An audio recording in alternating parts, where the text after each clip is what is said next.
So I welcome everyone to this video class session on Math 104, which is actually based on business calculus.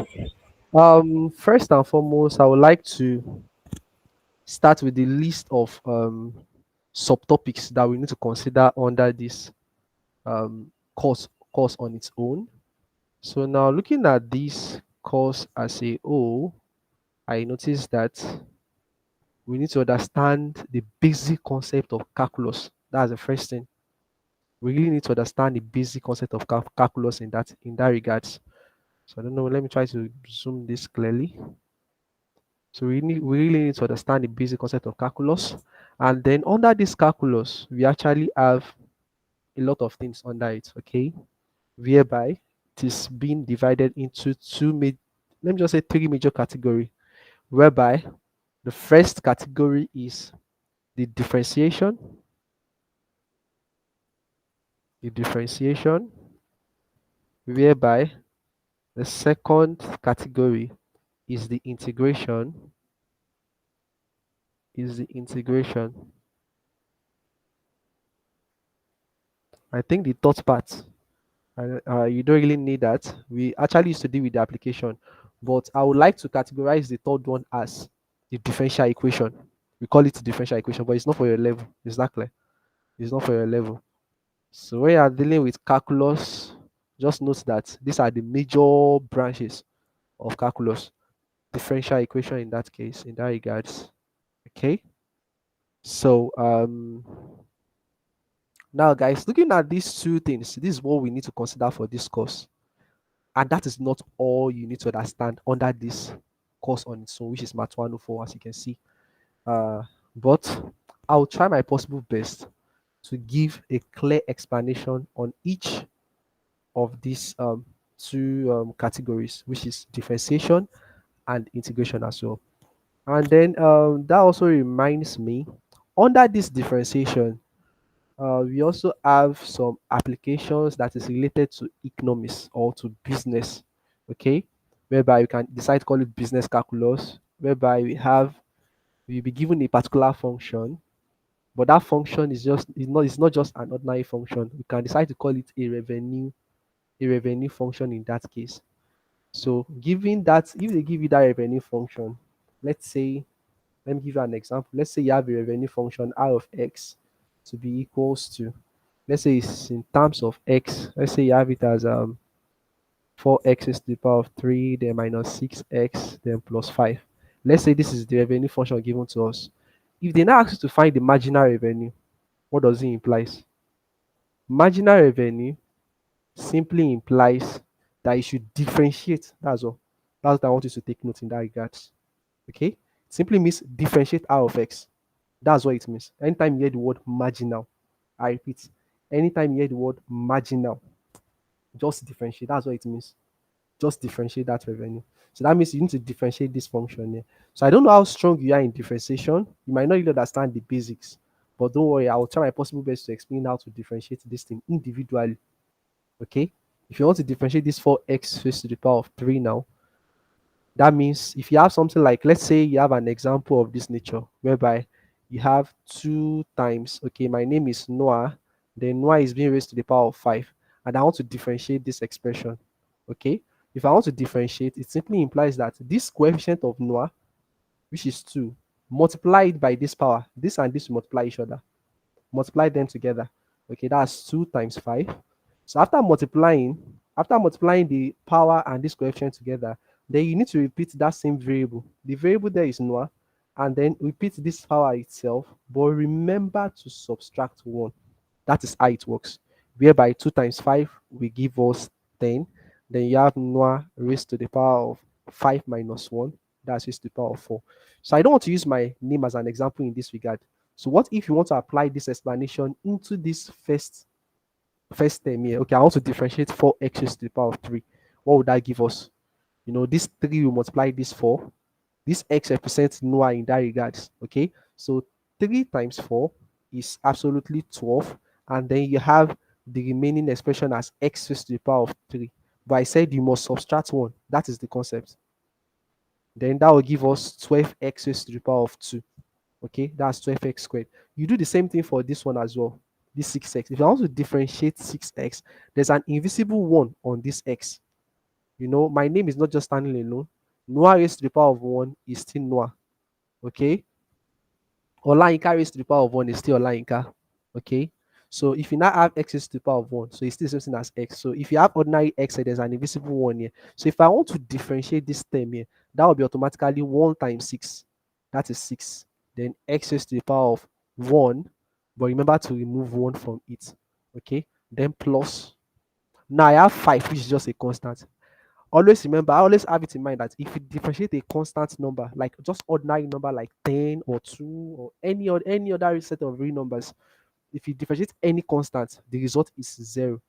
And I will still show you towards the long run of this class. Okay. So if you differentiate any number, differentiate 5, differentiate 20, that's why it's 0. Differentiate 1040, 0. Differentiate 4 over 5, it's still number 0. If you differentiate any number without having x, the result is always 0. So take note of that. So if I differentiate, this is the revenue function given to me.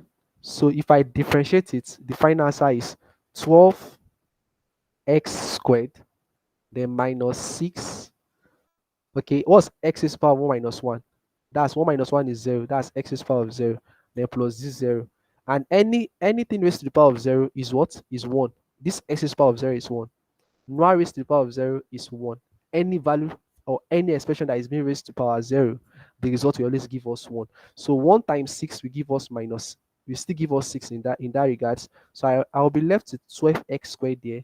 Then minus 6 times 1, that's minus 6. So do you see this answer I got here? That is what we call the marginal revenue. Okay. Revenue function is given to us as this. So when you now differentiate it, the differentiation of that revenue function, we always call it what? Marginal revenue in that case. Marginal revenue simply means dr over dx. I differentiated the revenue with respect to what? With respect to x in that case. So guys, please take note of that. Take note. So I feel any calculus that you want to do, I feel for your own exam, if you want to do anything like calculus, just be expecting something of this nature. Nobody will give you the calculus that we do in science. Okay, your faculty, you're under faculty of management sciences, or any other faculty. Do you understand? So for faculty of science, you'll be dealing with calculus majorly, but for the sake of this course, you are dealing with business calculus, and you'll be doing something related with revenue. We also have, it's not only revenue that we also have another one. We have cost function as well. This is revenue function. Revenue function is always denoted as R of X. You see, cost function, we always denote it as capital letter C, the small in terms of X rather. This is the variable. It's in terms of X. So this is cost function. They can give you anything. They can decide to give you anything inside this box. Do you understand? So what if they now ask to look for the marginal cost? What would not be the marginal cost? So the marginal cost simply implies differentiate what you have as your function. Just differentiate it. So I don't want to waste too much of our time in that case. So let me just quickly make a revise on what I've said so far. I said calculus has three, okay, not even three main branches. We have it up to four. They are up to four. We have differentiation, we have integration, we have differential equation, and we have partial differential equation. But you see the last two that I just mentioned now, you don't really need it. The partial differential equation, that's the PD. We have the D and the PD. You see, this DE and this PD is meant for sciences. So you guys don't need this too. We want to focus on just this. We want to focus on only this differentiation and integration. But still, that is not all for this course. Calculus, we are relating it to differentiation and integration. Okay. But that is not all. We will still have to consider, we have a lot under calculus too. We have functions under it. We have functions. We have the um maximum value and the minimum value in that case. We have a lot of things under it, but I'll make sure I take it one after the other, step by step. Okay, step by step. But to be on the safer side, I actually have a solution. Now I promise I'm going to give you guys a full solution for most of all these questions that is based on marginal revenue, total cost, and the likes. So I have the question here. So what I'm going to do now is I'll share it to my Gmail now. Then I'll import the PDF and I'll display it on this whiteboard. So just give me 2 minutes to do that. I'll send it to my email now. then I'm going to I'm going to share it with this whiteboard so you guys so we can all see it together. So please just hold on for that. Just hold on. I'll send it now. Let me just open my email. I'm about to send it now. So let me just refresh. So I sent it. So I have the full solution in that PDF. The full solution. Let me just reload this page. So I believe you can all hear me. Hello, if you can hear me, please say something. I Yes, can hear you, All right, good. sir. Okay. Okay. I think Fatima is still with us. Damola is still with us. Olayinka, okay. And then Marshall. All right. So guys, I need to check the message. I already sent it. So where is it? So I want to show you guys the full solution. This is it. The Math 104 exam solution. See, guys, I will not lie to you. These questions here, if you can solve everything from number 1 to 50, and which I'm going to do, I'll make sure I solve 1 to 50. If you can actually finish that question about 1 to 20, if you can actually solve it together, no matter how you see that exam question for that day, you'll be able to solve something. You will solve it correctly. So I need you guys to pay full attention to any solution that I feel like I want to solve for this class session. So please, you guys should know. I want to add this guy too. So let me open this PDF. Yeah, I'll first I have to download it first. I believe you can all see my screen. Can you guys see my screen? yes. Okay. So guys, let me quickly add. I want to quickly add the PDF. Let me upload it here so we can all see it together. My device.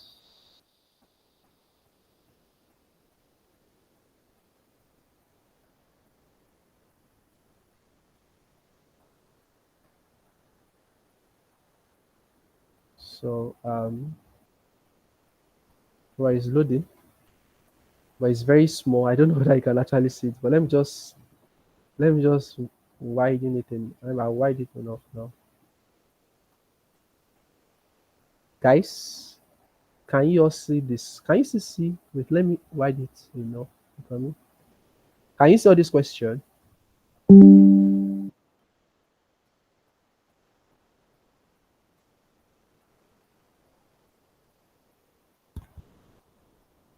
Toluwalashe, can you hear me? I just added one guy now.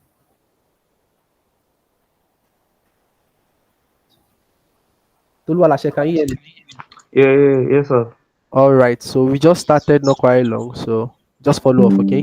So I don't know, Okay, sir. can you all see my screen? Can you see this question, or is not really bold enough?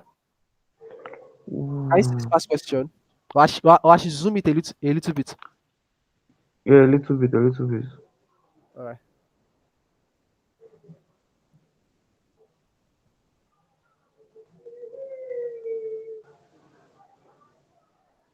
Okay, it's better. It's better now, right? Yeah. Okay, I need to confirm whether we are all following. Damlola, can you hear me? Dami, Dami, can you hear me? Fatima, are you with us? Fatima, I can hear you, sir. okay. Yes. Fatima, are we still together? Fatima, are you there? Fatima, are you there? This Fatima is not with us. Anima Shaun, can you hear me? All right. Yes. Olayinka, can you also hear me? Seems Olayinka, your voice, I can't really hear your voice at all for this class. All right, let's just continue. Let's just continue. So I need you guys to follow up. So look at this. Look at this particular past question that we have there. If you can solve question number 1 to 50 correctly, I think okay, this for the page, this for 1 to 28. So I'll just go ahead and click the next page. Okay. If I click on next, you see the second page. But guys, I want us to take this one after the other. The exam is next tomorrow. You have the exam next tomorrow. So if I want to start from each topic, I'm very sure it will take us a very long way. Okay. So to be on the safer side, Let's go ahead and solve questions. Like this is question number 1. I'll solve it and we are going to pick the correct answer together. I'll solve number 2.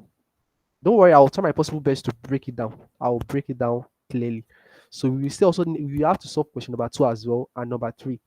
So our main target, or let me just say our main objective for this class, the main objective for this class is to solve question number 1 to 50 completely. Okay, so you don't need to bother. I will solve the question and we still have the solution. The solution is still available. Okay, the solution is also available. If you check, you can see that it's page 2 out of 15. So if you look at the rest of the page, we also have the solutions there.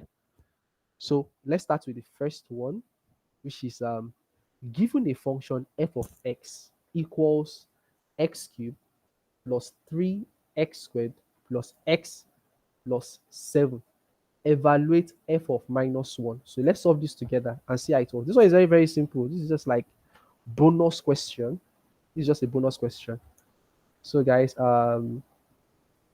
it seems I have to solve on this page, so that we can all see the questions together. So maybe I'll just solve on this right hand side there. Then you can go ahead and let me just pick a pen. So I think the red pen will be fine for that. So for this first question that we actually have here, given a function f of x, given f of x, I think this is not really clear enough. Let me look for the alternative. Please hold on. All right, I can use this.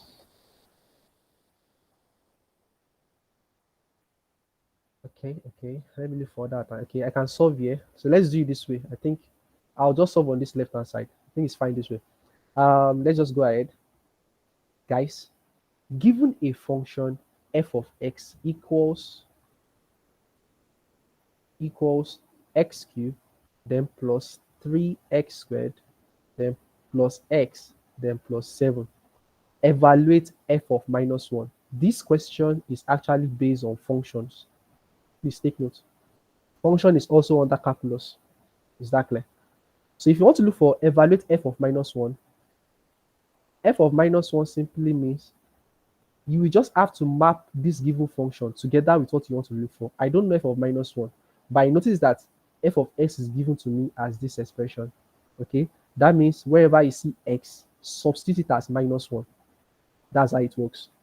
That is, x is now replacing minus 1. X now replaces minus 1 in this case. That means I'll have f of minus 1 is equals to this definition that is being given to us. I have it as x is power of 3. Automatically speaking, x will be substituted as minus 1. So I will substitute my x as minus 1 in that regards. Raise it to the power of 3 plus. I also have 3 in this case. I have x here. That will be minus 1, then squared, then plus minus 1, then plus 7. So if you are dealing with questions like this, you need to be very, very careful in evaluating it because there's high chance of making mistake due to the negative sign. So minus 1 raised to the power of 3 simply implies that I want to multiply minus 1 in 3 places. I don't want to waste our time. We believe that if you multiply minus 1 in 3 places, it is minus, minus, minus. That is minus 1. Don't ask me how we got that. I believe you are all familiar with something of that nature. That is too simple. Okay. Then I have 3 here. Then minus 1 squared. Minus 1 in 2 places, that is positive 1. Plus times minus 1, that is minus 1, then plus 7. So you have to be very careful in playing with these negative signs. So there is high chance of making mistake. Okay. So then I'll be left with minus 1 plus 3 times 1 is 3. Then another minus 1, then plus 7. So what would that give us, guys? Minus 1 plus 2. Sorry, minus 1 plus 3. That is positive 2. Positive 2 minus 1, that is 1. Right? Then 1 plus 7, that is 8. I don't know whether you understand that concept. Let me explain that again. In fact, I'm not supposed to be explaining this. Minus 1 plus 3, that is plus 2. 2 minus 1, that is 1. Then that 1 plus 7, that will give us 8. So the final answer to this question is 8. So I hope that is clear now. I hope that is clear. Can you hear me? Yes, sir. Yes, sir. Okay. So that means we can move to the next question, right? So let's just take it gradually in that process. Okay. So before 10 p.m., I believe we should I've been able to solve majority of all the questions. Let's just see where we can actually solve that up to. Okay. We also have all those revenue questions here. They are much. See one here. Demand and supply, all those rubbish. So don't worry. I'll make sure I explain it clear. Oh, I just cleaned it. Can you guys do you know how to take screenshots? Maybe you guys should take screenshots. No, I've written it. You have written it, Abby. Can I Yeah. clear it off? Animation. Can I clean the whiteboard now? Yeah, I'm good. Okay. Damlola, I can't hear you at all. Are we still together? Damlola and Fatima. Can you all hear me? Fatima, are you there? Let me check again. I can hear you. I can hear you. Okay. I said, can I clean the whiteboard now? Yeah, sure. All right. Damlola, I can't hear you. Damlola, are you still with us? Damlola. Anyways, let me just go ahead and clean this off. You coming? And make that snappy.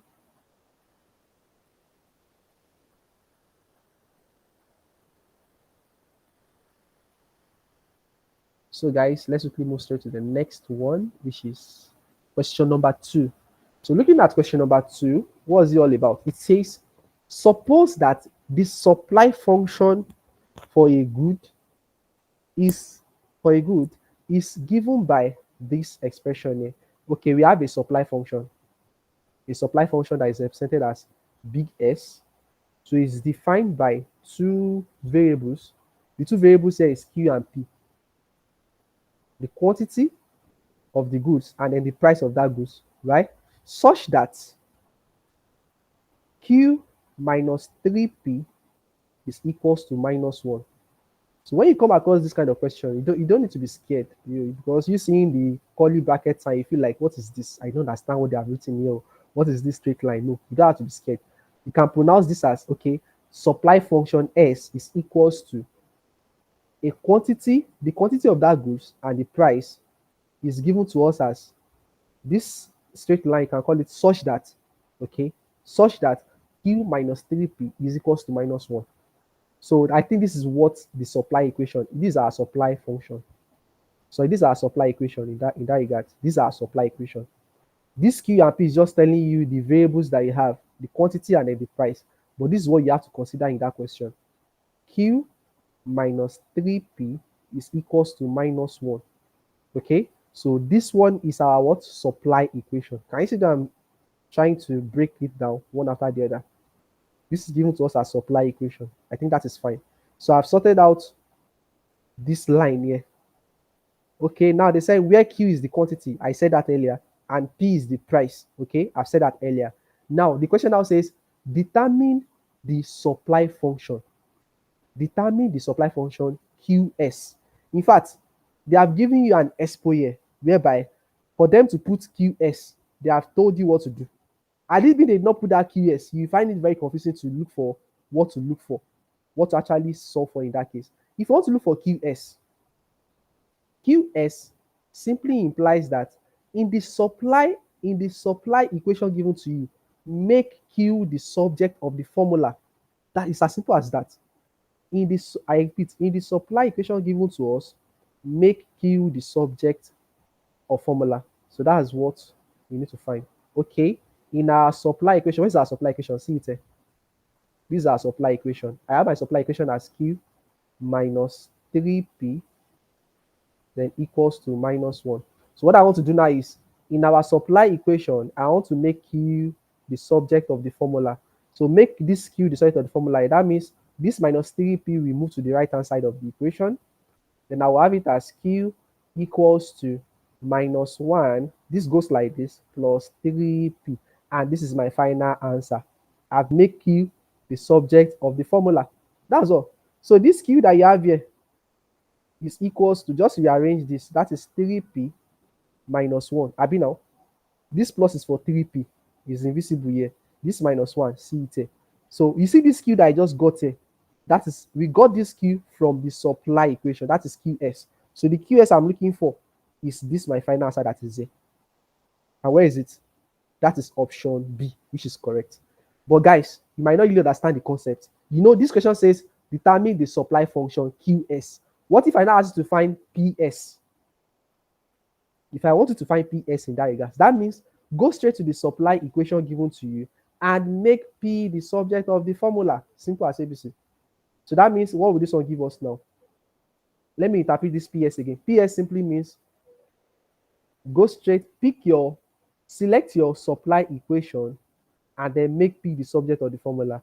Okay, let's select our supply equation. The supply equation C is given to us as Q minus 3P equals to minus 1.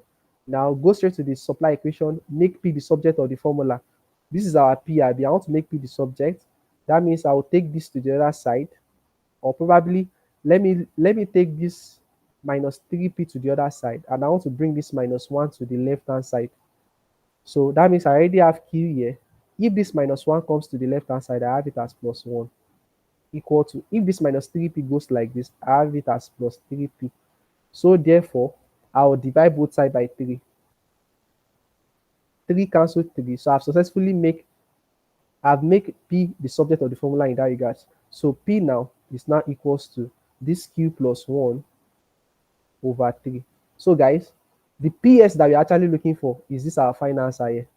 Okay, this P that you're seeing there is our PS because we got this P from the supply equation. So that's just how it works. So do you all understand that? I hope that is clear. Yeah. Oh, hope I'm not too fast. Fatima. No, not at all. All right, good. Hey, I've already cleaned it. Have you guys seen it? Or I should just go ahead and show it again. You can take the screenshot. Let me help you with that. To make the class faster, you guys should just try and take the screenshot of the solutions. Or you know what? The solutions are already in the PDF. I'll make sure I send this PDF to you. No, this for page I think this is for page, as you can see, this is for page 1 out of 15. The solution is inside. Okay, I'll also make sure I send the PDF to you guys. I will send the PDF to you guys. So, but if you know you want to write something, you can just go ahead and screenshot so that we'll not waste our time. Just take screenshot of this solution. So can I clear it off now, guys? Yes, you can. All right, good. Thank you. So I'll clear it off now. Delete. Sorry. Wow. I'm coming, please. So let's quickly move straight to the next question. I think they are flowing now. So the third one, I think that one is based on demand function. They did not give us supply equation this time around. We are given demand function. So let's see. Let me just take a pen here. And then I want to use black pen this time around.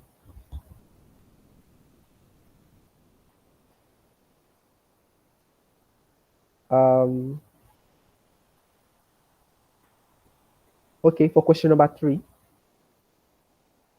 Question number 3 says, if D is equals to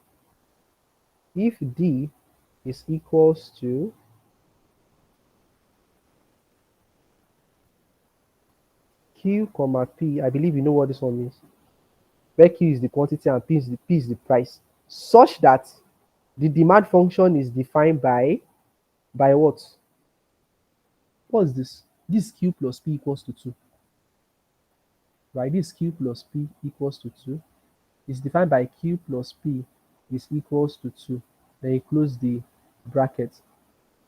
If D is equals to this, is the demand function of a particular commodity, where Q is the quantity and P is the price. Then obtain the inverse demand function for the said commodity.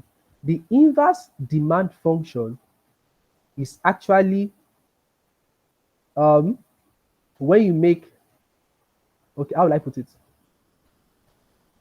The inverse demand function is actually that of P, that's PD. PD. Use the demand function given to you and make P the subject of the formula. That is, I believe this is in your manual. You can check your tutorial manual. It's there. Okay. PD is actually the inverse demand function. That is the easiest way to find. There's another way of finding the inverse of the demand function. There's another way. But I advise you to just cram or study this clearly. Anytime you see inverse demand function, that means you want to look for PD in that case. The inverse demand function is PD. Okay, so what would that give us? Go straight to the demand function. We have it as Q plus P is equals to 2.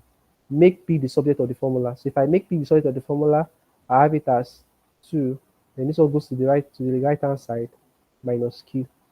Okay, so therefore my P is equals to 2 minus Q.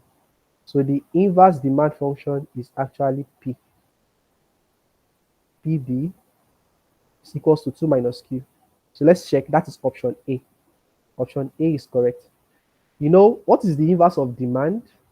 Okay, normally I'm supposed to use Q, but I will not use not QD. I'll use the opposite. I'll use price instead. We use price. You know, when you demand for something, right, that means you're actually dealing with, okay, if you want to go and get something now and you try to demand for a particular commodity, that means they will give you the quantity of what you demanded for. So I'm not considering what I demanded for, I'm considering the inverse. So the inverse is actually what I pay. I pay for the commodity. That means I'm considering the price instead. I'm considering the price of that demand. Okay. What if, okay, let's say you want to look for inverse supply function. Inverse supply. Okay, let's say for inverse supply, that means I have to use Q as the opposite in that regard. Okay, just make Q the subject of the formula in that case. But I hope you understand this now. Please just take note of what I said there. So in the case if you come across any question based on inverse demand function, just take note that you want to make P the subject of the formula in that demand function given to you. Just make P the subject. You just take this to the side and you have it as 2 minus P, and that is solved. So I hope you understand that now. Is that clear? Yes, sir. Okay. So let's quickly move to the next question, which is question number 4. Okay, somebody just raised. Did you just raise your hand? Olayemi, I can't hear you. Ola in Canada. Can you hear me now? Sir, I don't understand the number 3. I was not following. For the number 3, we have okay, let me explain that again. We are actually given a demand function of this format, quantity and price, such that we have it as Q plus P equals to 2. Now the question now says obtain the inverse demand function. The inverse demand function is always represented as PD. Please take notes. It's in your tutorial manual. Is that clear? When you check it, you see it there. Your inverse demand function is PD. Okay. So if I now ask you for PD, is this something hard? That's what this. So we've done something like this for question number 2, whereby you look for QS. So if I ask you to look for PD, you should know how to do that. Just have it in mind that inverse demand function is always represented as PD. Simple as ABC. So to look for PD now, it simply implies that, okay, the demand function given to me, what is the demand function? It's given to us as Q plus P is equals to 2. Okay, now make P the subject of the formula. Make this P the subject of the formula in that regards. Okay, so that means if I want to make this P the subject of the formula now, I'll take this Q to the other side, and that will be equals to 2 minus Q. So I've successfully made P the subject of the formula. So this answer I got here is my PD that I'm looking for, which is 2 minus Q, and that is option A. So Lanika, do you get that now? Do you understand that? Yes, sir. Yes, sir. So please, I want you guys to check your tutorial manual again before you do your exam. Go and look for the representation for inverse supply function. You know, this one here we have demand function. What if you now end up seeing inverse supply function in your exam? What will you do? I think that one should be the opposite. For the inverse supply function, that should be QD. Okay, that should be QD. That should be QD. But please confirm, check your manual. Everything is there. Okay, I think it's there. Just check. I think it's inside the notes also before the exercise, before the tutorial sheet that is there. Just check it out. So let's quickly move straight to the next question, which is question number 4.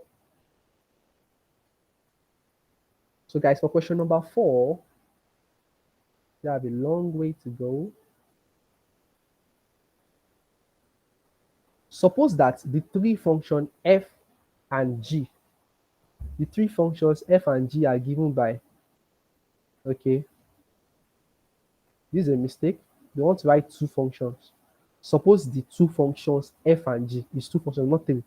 Okay, suppose the two functions f and g are given by, we have the first function as f of x is equals to, we have it as x is to the power of 3, and at the same time we have another function g of x. G of x is given to us as let's check, 2x plus 3. Okay, now find the formula for the composite function fg. Find fg, the composite f. Do you know what fg means? Fg, this fg that they asked us to look for, this fg can still be written as f of g inside the bracket.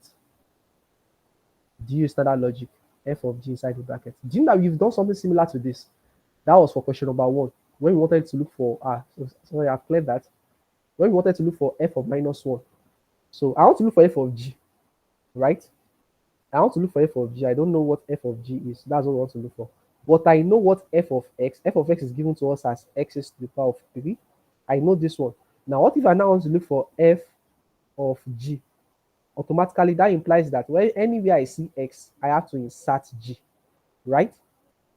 So, if I want to substitute x as g, that means this x is to the power of 3. X has already turned towards g in this case. That means x will now be g. You substitute x as g here, then I still have 3 up there. So I can't have my final answer as g. Normally, this is my final answer, but if you look at the options, do you say anything like g raised to the power of 3? No. But now that I have g raised to the power of 3 as my final answer, what is my g? G is given to us as, can you see it here? It's given to us as 2x plus 3. So you just come here, my g is given to us as 2x plus 3. Then you put the power up there. So this is our final answer of f of g that that's us to look for. That's 2x plus 3 raised to the power of 3. So let's check, is it there? Yes, option C is correct. So do you all understand that? Do you get that now? Can I proceed? Or you have any questions? I don't understand though. Like, you don't understand. It's Fatima, I don't understand. Looking at this, sorry, please, I'm coming. Let me explain that again. For question number 4, we have f of x to be equals, f of x is given to us as x is to the power of 3, right? And then g of x is given to us as 2x plus 3. This thing is very simple. You don't have to get it confused. Now, the next to look for, they say find fg. To find fg, you can write it as f, then g inside a bracket, simple as ABC. Okay, fg.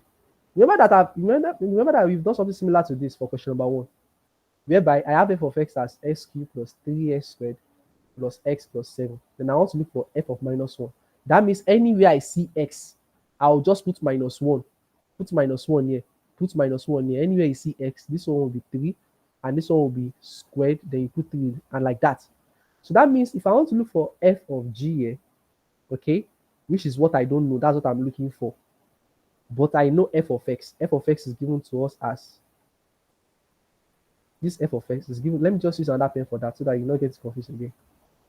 Let me use another color for that, so I get it clearly. Now, I want to look for f of g. I don't know. But I already know what f of x is. F of x is given to me in the question. See it here. It's given to us as x cubed. Now, what is the function? What is the composite of f and g together? This is what I want to look for. Just replace x as g. Simple as ABC. X has replaced g in this case. That means instead of writing x cubed here, x is already g. Then you substitute this your x as g raised to the power of 3 in that case. So this g is also given to us in the question. Check, see it here. G is already given to us as what? As 2x plus 3. So this g here is given to us as what? 2x plus 3. And I have the cube on it. So do you understand that now, Fatima? Which is option C. Fatima, do you understand? Yeah, I do. Yeah, I do. Okay. Can I proceed, everyone? Can I proceed? Yeah. Yeah, okay. Olayinka, do you understand that? Olayinka, No, I did not understand. which part you did not understand? Are you sure you are following? I was not following. My speaker is not working. Your system, your I can't hear The you. speaker. The speaker is not working. So I was not even following out. I was trying to test. So can you hear me now? Yes, I can hear you now. We have to speed up this class. So we still have a lot to do. So I need to follow up, please. Listen attentively. For question number 4, we have f of x given to us as x is to the power of 3. In the question, see it here. We also have g of x given to us as 2x plus 3. Now the question asks you to find f of g. Fg, the composite function fg, can still be written as this f open bracket g, then you close it. This is f of g. And I want to look for this composite function, which is unknown. I don't know it yet. So the next thing for you to do now is to write out your f of x given to you. I know what f of x is, right? F of x is given to me as x is to the power of 3. But the question asks us to find f of g instead. So that means I have f of g in this case. So it will be equal to what? Just use this pattern to get whatever you want to have for your f of g. Whereby instead of having x is now in the place of g in this second bracket, right? X is equals to g. So that means you having x cubed, automatically you substitute your x as g in that regard. So then you have x as g in this case. Then you raise it to the power of what? Of 3. So what is your g? You can't leave. Okay, if you look at, okay, f of g is equals to g cube. Now check the options. Do you see anything like g cube here? No. The final answer is not in terms of g. That means that is why g is given to you in the question. See, g is given to us as 2x plus 3. So that means your g now is equivalent to 2x plus 3. Then you raise it to what? To 3. Do you understand that now, Lainka? Can I proceed? Yes, sir. Yes, sir. Yes, sir. Let's quickly move straight to the next question, which is question number 5. For question number 5,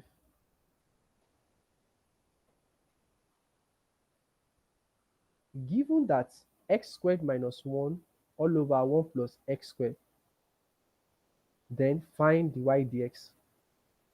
I think this is differentiation. Given x squared minus 1 all over 1 plus x squared. This is a whole lot. This is a topic on its own. I'm trying to look for a way to break it down for you because I'm supposed to take a particular 1 hour on calculus for that. Please, I need you guys to give me a minute. This episode is not really encouraging.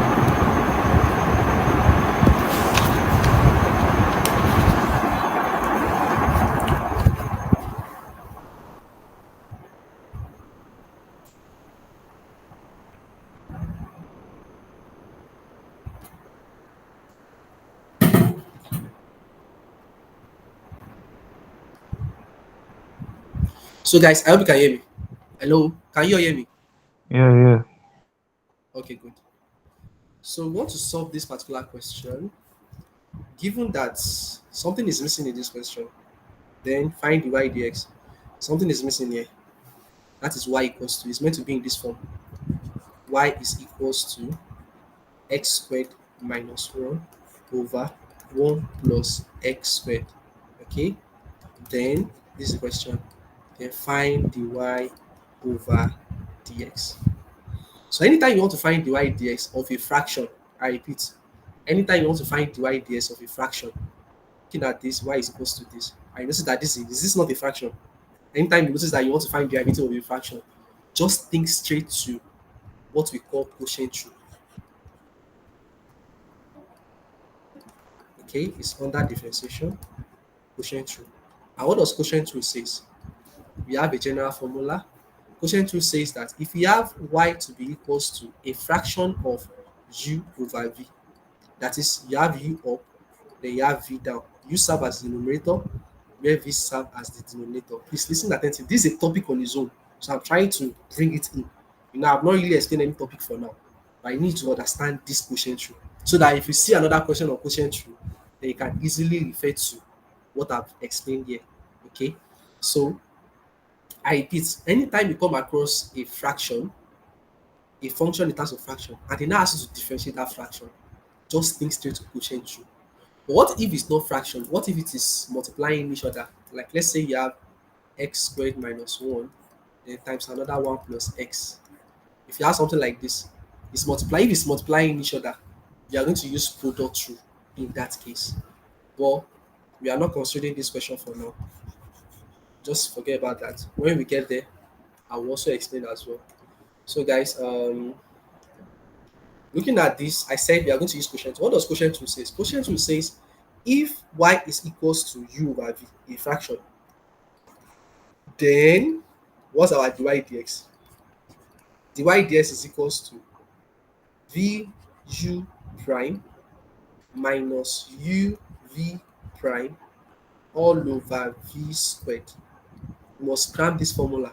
Guys, if you cannot cram this formula, just forget about it. You'll not be able to solve this question. If you cannot cram this formula, forget about solving that question. So then you must find a way to understand this formula, and then you must be able to state it at any point of time. Okay, at any point of time. So vu prime minus uv prime over v squared. Now I need to pay full attention to it. Just calm down. That means for this question that we want to solve, this upper part is our u, and this down part is our v. That means I don't have any issue with this v. I know what my v is. I know my u, and I know my v. I'll just put square. But the problem I have in this formula now is this u prime and this v prime. So what is u prime? What is v prime? I have my reason why is it as u prime and v prime. Because if I write du over dx now, no matter. So it's easier for you to quickly cram vu prime minus uv prime over v square than you cramming v du dx minus u dv dx all over v square. Because by the time you get into the exam more, you feel like, is it v dv dx or v du dx? You might get it confused in that case. So just go straight with this. I would prefer you cram this formula. Use this pattern at all time for quotient rule. I hope you are all following. Hope I'm not too fast. No, sir. Okay, Fatima, are you there? Yeah, I'm here. Okay, now we have this as vu prime minus uv prime over v squared. Now, listen attentively. I repeat, I don't have any issue with my v for this question I want to solve. I already know my v, and I already know my u. But the only concern is this u prime and v prime. Do you know what u prime means? U prime simply means differentiate that u. Just differentiate the what you have up there. And v prime means differentiate what you have as the bottom, what you have for the bottom expression. Okay? Differentiate the upper part is u prime. Differentiate the down part is for v prime. So to make it more easier, I have to state it out. What is our u? U is what? For the question, this is the question here, as you can see. U is x squared minus 1. So you write it out first. What's your v? V is 1 plus x squared. So that means, but take note, this is what we are going to use to get the final answer, okay? So my u is what? Let's check again. U is what? Where is it? Number 5. U is x squared minus 1. And v is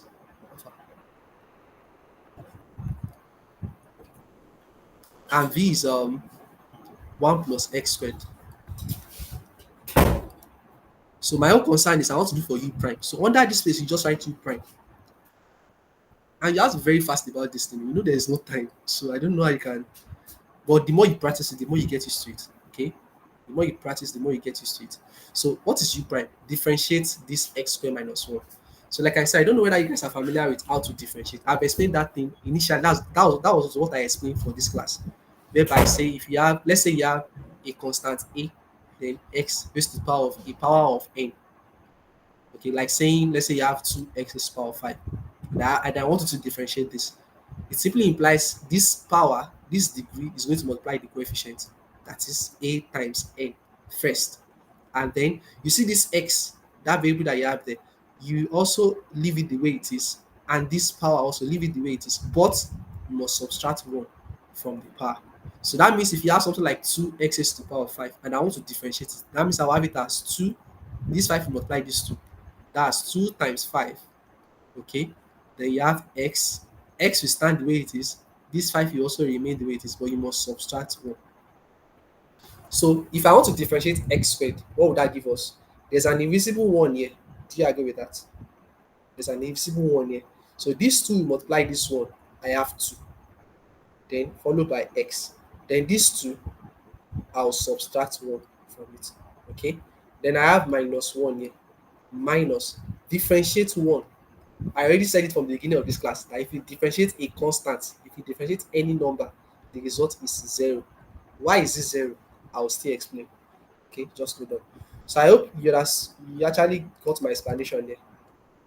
Then this will give us 2x to the power of 2 minus 1 is 1. So that means my u prime is just 2x. So let's quickly explain that of the v prime as well. V prime, differentiate 1. 1 is just an ordinary number. That will give us 0. Then plus. Now differentiate x squared as well. That means 2, there's an invisible 1 here. 2 times 1, that is 2.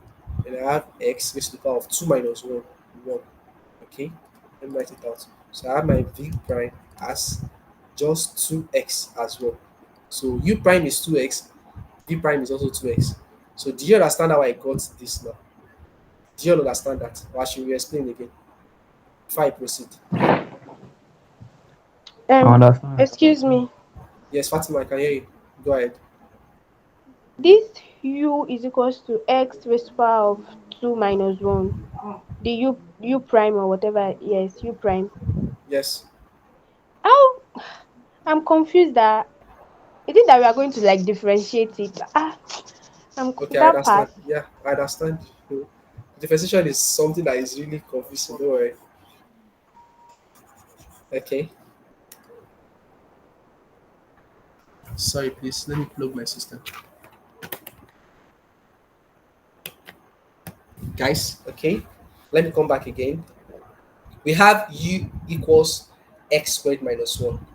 U prime simply means differentiate u with respect to x. That's what it means. And then if I have x squared, if I want to differentiate this, if I want to differentiate this x squared minus 1 now, I want to differentiate x squared minus 1. You take it to one after the other.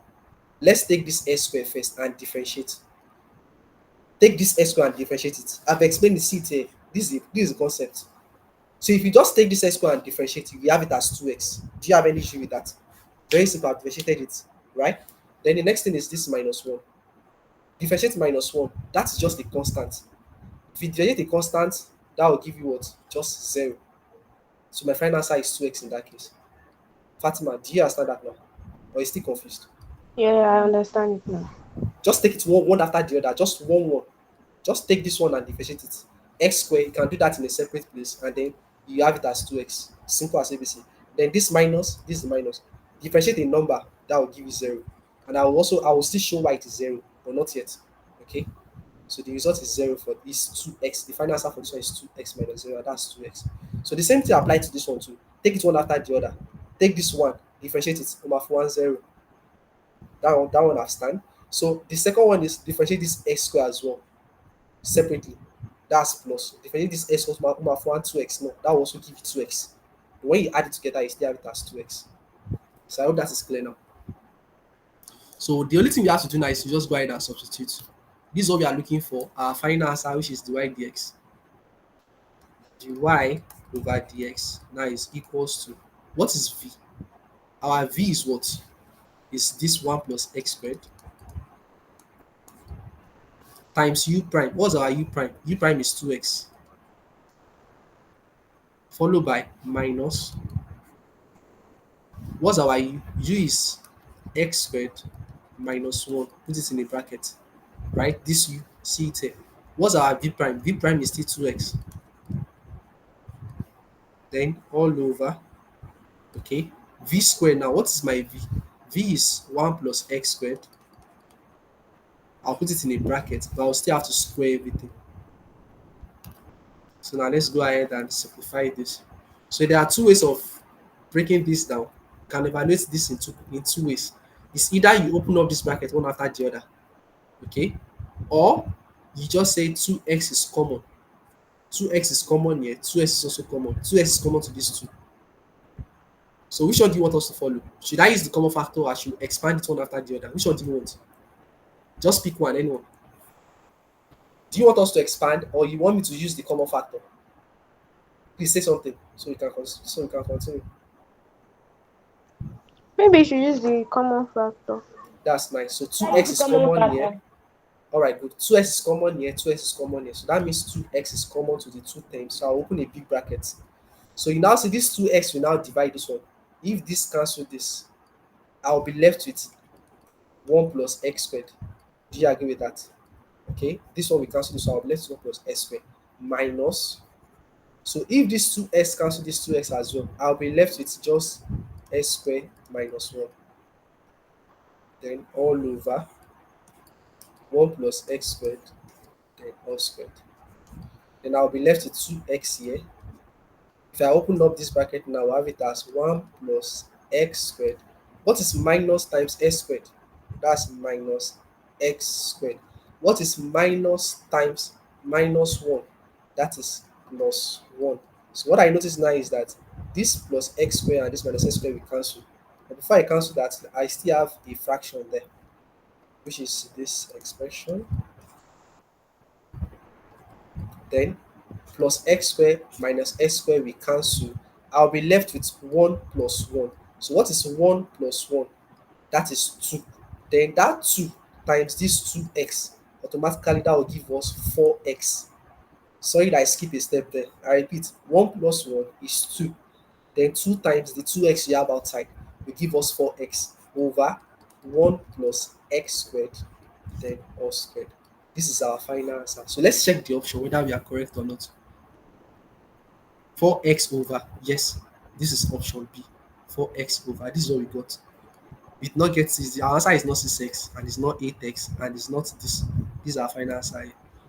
So guys, I've tried my possible best to explain quotient rule. See, any quotient rule that you see, just calm down, do it one after the other. This is the process. Can you hear me? Yes, sir. Right. Anytime you come across differentiation that is in fractional form, that is in this format, just go ahead and do it as I've explained. Just do it one after the other. Then you have this answer. I'm very, very sure of that. I think I have issue with my network. The pen is not showing anymore. I don't know, maybe I'll have to reload. But can you all see my screen? Can you guys Yes, see my sir. screen? Yes. So let me just reload the page. I don't know, maybe it's my network. Maybe my network.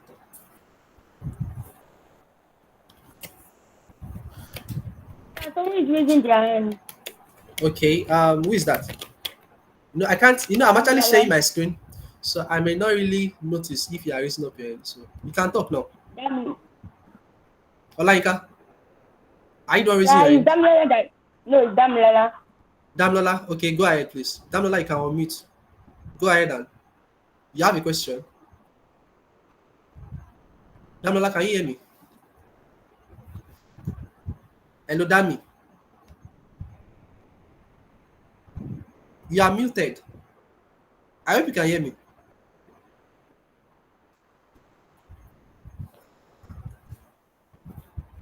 Let's just continue. Olaika, can you hear me? Okay, Damlola, it seems you are battling Yes, with your sir. network, right? You're having some network Yes. issues, right? Okay, you have a Yes, sir. question. You have a question. I'm with Yeah, I you. was Go ahead. hoping you can do like a quick recap because I had to leave because of the network. So I did So not get it. where did you want to start from? Is it from the quotient rule? Where you multiplied the that V and the U prime. Okay. All Yes. right. Let me quickly do that. It seems the network is really fucking up this evening. Still loading, but let me just explain before it's not finished. I think this is where you want me to explain, this is our v. This one here is our v, and this one here is our u prime. If you remember, this is our u, and this is what we got as our v prime. Okay, so this is vu prime minus uv prime all over v squared.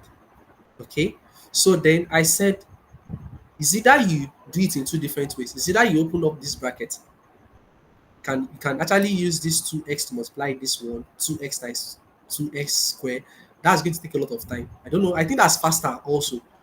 Well, the other way around is, I noticed that 2x is common to these two terms. 2x is here, 2x is here. So that means 2x is common to these two terms. So the common factor between this one and this one here is this 2x that you have outside there. So if 2x is the common factor, automatically speaking, you will use this first term to divide this common factor. So if this first term of divide this 2x, that means this 2x will cancel this one. I'll be left with just 1 plus x squared inside the bracket, followed by a negative sign. Then this second term as well, we also divide what I have outside. 2x will also cancel 2x. I'll be left with x squared minus 1. So if I now decide to open up this bracket that I have here, I will have it as 1 plus x squared minus times s squared is minus x squared minus times minus 1 is plus 1.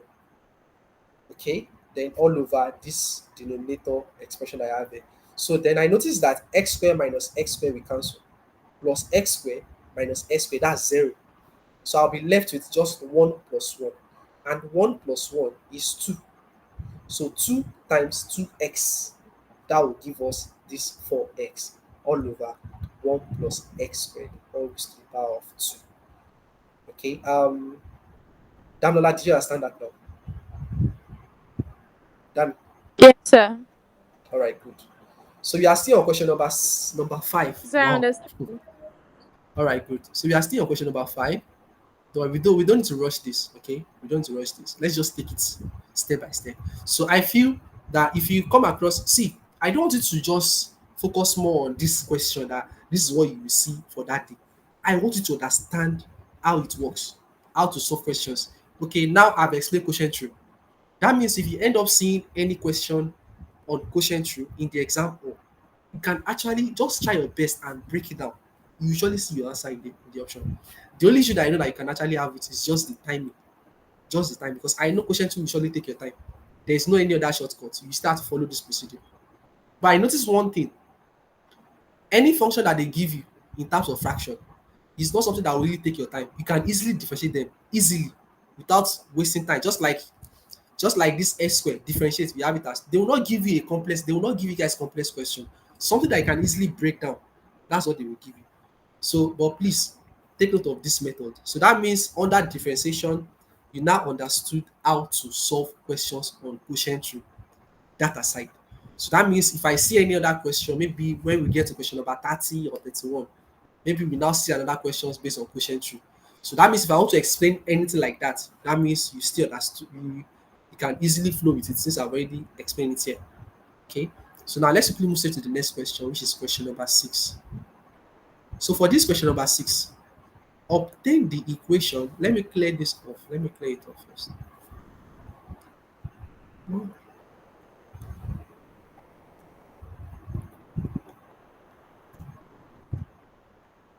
Oh, are you guys still writing? Can I delete it now? Yes, sir. Okay.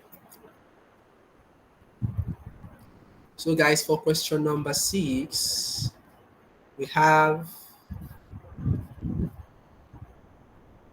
okay.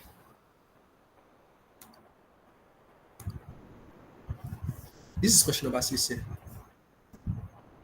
Right? So we want to obtain the equation of a straight line. Guys, what is equation of a straight line? Equation of a straight line is always of this format. Y is equals to mx plus c. I don't like writing it this way. The m, you can write that m like that if you want, but I used to write it in a curly format. Mx plus c. The reason why I used to curve this m is because this m, where m is always our gradient. Please take note. call it gradient, or we call it slope. Okay, sometimes we call it dy dx. So please take note. So the case if they ask to find the slope, slope means the derivative, or we call it derivative at times. Gradient or slope or derivative. Okay, this is what we are looking for. But that means for this our final answer, we are not looking for okay. Sorry, that means we are looking for something of, let's say, this is what they asked to look for, like 2x minus 3, something like this. That's what we are looking for, the equation of the straight line. But before we continue, let's quickly read the question completely. So the question says, find the equation of a straight line. That means I want to look for something of this format. Okay, that is perpendicular to the line 3x plus 2y equals to 4, and it passes through this point minus 1 and 2. They asked us to look for equation of a straight line that is perpendicular to the line. They gave us a perpendicular line of, okay, of this equation 3x plus 2y is equals to 4. This is what we are given. This is the first one. The second thing given to us, they gave us a particular point minus 1 comma 2. So guys, pay full attention to what I want to explain now. See, I'm very, very sure you cannot escape this kind of question. Any question that looks like this kind of question, I'm very sure you will see one in that your exam. I'm very sure of that. You cannot escape it. Question of straight line, you can't. So I need to pay full attention. There are two ways this question used to appear. It always appear in perpendicular form, while other one used to appear in parallel form. Okay? Find the equation of a straight line parallel to. There's another one that will come in this form, perpendicular to. So you must know the two. So if you know the two clearly, that means no matter how they change the question for you in the example, you'll still be able to get it correct. So that's why I want you to pay full attention to my explanation now. So if it is for perpendicular form, there's a condition for it. Perpendicular, the condition is that the gradient that you have times the gradient of the perpendicular. So let me just say m times, I'll call this one m1, I'll call this one m2. M1, M2 is always equals to minus 1. That is the condition for perpendicular. Please always take note. Please, you need to take note of this condition. But for parallel, you notice that the question number 6 is on perpendicular. The next question, parallel. So you might end up seeing something like that in your exam or two. The first question you will see might be perpendicular. The next thing you just see is parallel. So you need to be very, very vigilant in that case. Okay? So for perpendicular, I have this m1, m2 equals to minus 1. So what of for parallel? So I want to give you the two of them at once so that you know where we are heading to. For parallel, your gradient 1 times the second gradient will always be equal to positive 1. Please do not swap them. Know the one for perpendicular and you must know the one for parallel as well. Parallel is for positive 1, while perpendicular is for negative 1 in that case. So guys, the question we want to solve now is for perpendicular. But take note that we are actually given these two things. They gave us 3x plus 2y equals to 4. Let me check. Let me check again. Is that what we are given? 3x, yes. We are given 3x plus 2y equals to 4. And it passes through this point minus 1 and 2 equals to 4. So there's a reason why I'm trying to plot it so that you see what we are given. This is a given line. This is a given line. And we have another one. We are given a point. The point is given to us as, I've forgotten. What's the point? Minus 1 and 2. Minus 1 and 2. So how can you play with this? For perpendicular, I notice I need two gradients, right? Out of the two gradients, I can actually get one. And to get the first gradient, the M1, to get this M1, what are you going to do? That means you have to make y the subject of the formula. I repeat, make y the subject of the formula from this line. Make y the subject. And when you make y the subject, that means this 3x will go to the right hand side. So I will have 2y is equals to 4 minus 3x. Then you now divide both sides by 2. Divide both sides by 2. So y is equals to, this one means 4 over 2. They both have access to that division. Minus 3x over 2. So what's the next thing for us to do from here? I will now have my y to be equal to, I want to shift this one to this side, and then this cancel this, that's 2. This one is equals to 2 minus 3 over 2x. That is what I have. So I want to rearrange it very well so that it will look like this format, this equation of a line, whereby I have gradient followed by x, then followed by a constant c. Okay, I want the x to be on the first term. So that means this answer I got here, I noticed that this x is on the last part. So I want to bring it to this page, to this place. I'll just shift it. Then I'll have it as minus 3 over 2 x, then plus 2. So that means if I ask you what is your gradient, what is your m, that means this is my m. When you relate it to that first thing that we have up here, see, m is always the coefficient of the x. Gradient is always the coefficient of the x. So when you look at this one now, I have my gradient as minus 3 over 2. So I don't know, maybe I should just rewrite that thing again. Mx plus c. So by comparing, when you compare now, by comparing, what happens?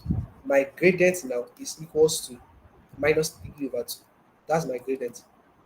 So now that you already have the gradient as minus 3 over 2, that is not what you are looking for. The equation did not ask us to look for gradient. It says we should look for the equation of a line that is perpendicular to that 3x plus 2y equals to 4. So, but that means this gradient I got is my first gradient.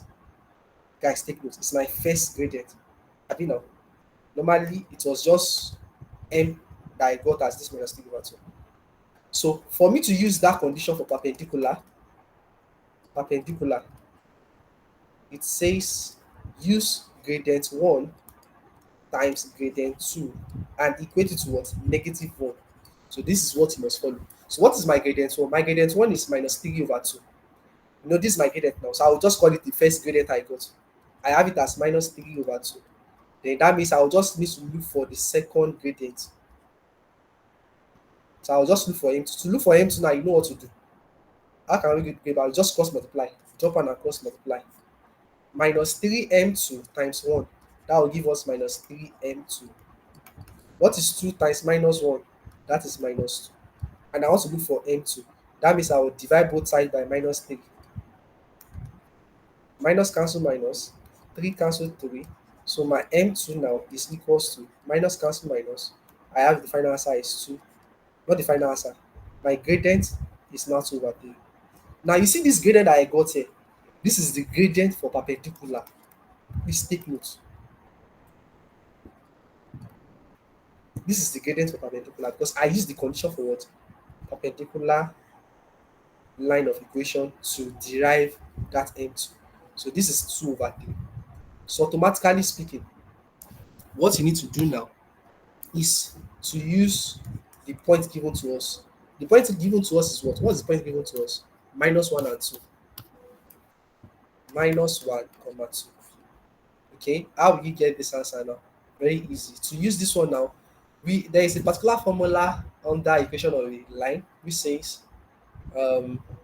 gradient. There's a formula that says gradient is always equals to y minus y1 over x minus x1.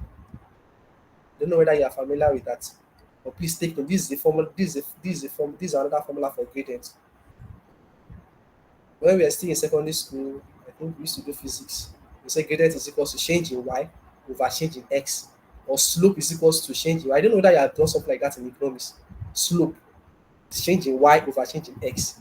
Okay, so that's y minus y1 over x minus x1. So you see this m that I have here. This particular pointer is for x1, comma y1. I repeat, x1, comma y1. You see this m is the gradient I got here for the perpendicular. My m is 2 over 3 equals to y minus, what's your y1? My y1 is 2 from the given point over, this is x minus, what's my x1? X1 is given to us as minus 1. Minus is already there, but this my x1 is minus 1 also. So make sure you put that in a bracket and then you solve this out. So when you solve this out, you get a final answer straight up. So I should have this as cross multiply 2 times x minus minus 1. What's x minus minus 1? Minus as minus is plus, so I have this as x plus 1. This one is 3 times y minus 2. So that means I will have it as 2x plus 2 times 1 is 2. 3 times y is 3y, and 3 times minus 2 is minus 6. So looking at this now, let me just take this minus 6 to the other side. Okay? If I take this to the other side, I'll have it as 2x plus 2 plus 6 is equals to 3y. Okay? This goes to the other side. Then I'll have it as 2x plus 2 plus 6, that is 8, is equals to 3y. So when you get to this point, go and check the options given to us. You need to relate it to the options so I will know where to stop. The option says, okay, I have something like 8 over 3. I think we've already gotten the answer. Let's just make y the source of the formula. The answer will pop out. So when you divide both sides by 3 now, 3 will cancel 3.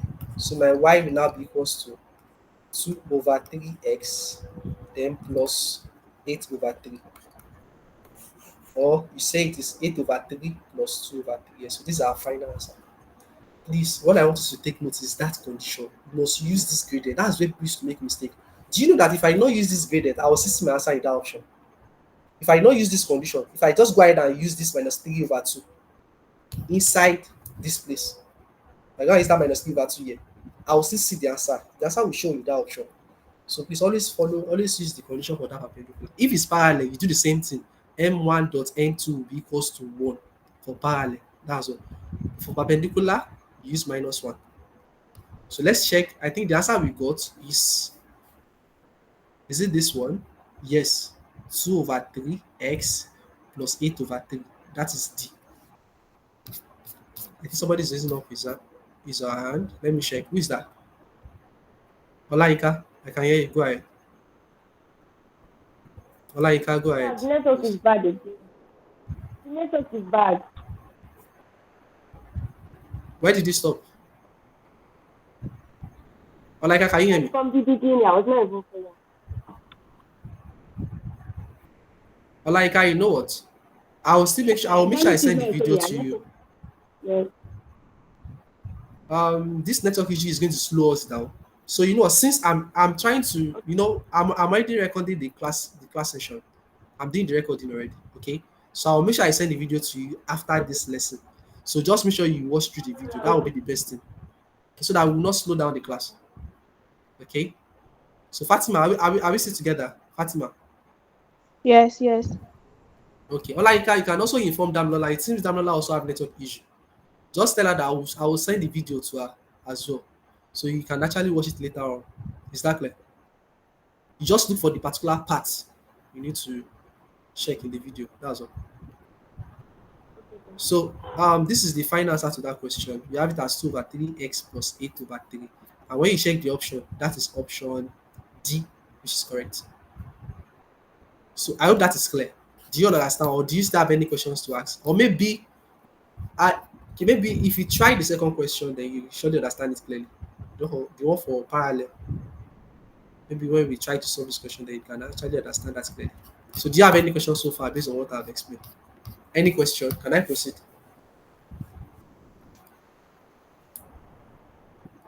Can I proceed? Can you hear me? Yeah, yes, sir. Yes, sir. Okay, so let me just clear this off.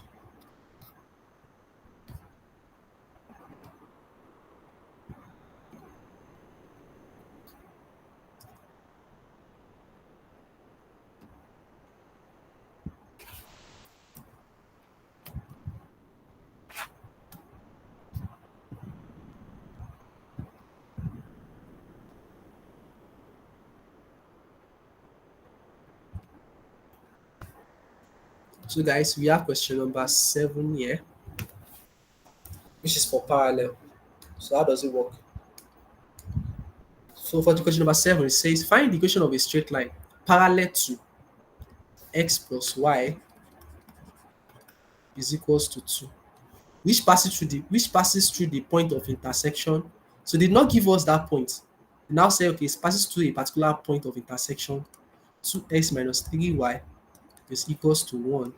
X minus y is equals to minus 3. Do you know that if you solve this thing, if you solve this simultaneous equation, you will get two answers. So that two answers will give you that point. When you solve this simultaneous equation, you have the value for x and the value for y at the end of the day. So I believe you know how to solve simultaneous equation. So if you don't know how to do that, don't worry, I will explain. I'll make sure I explain that. So we have this as 2x minus 3y equals to 1, and we have x minus y equals to minus 3, right? So instead of, I think for the previous question, they gave us something like 1 comma minus 2 or so, but did not give us. They want us to solve it ourselves using simultaneous equation to derive that. So I'll make sure I do that separately. But for this case, you know what I'm going to do here? I have to make y the subject. In this place, now, if I make y the subject, I will have it as y is equals to, x comes like this, I have it as minus x, then plus 2.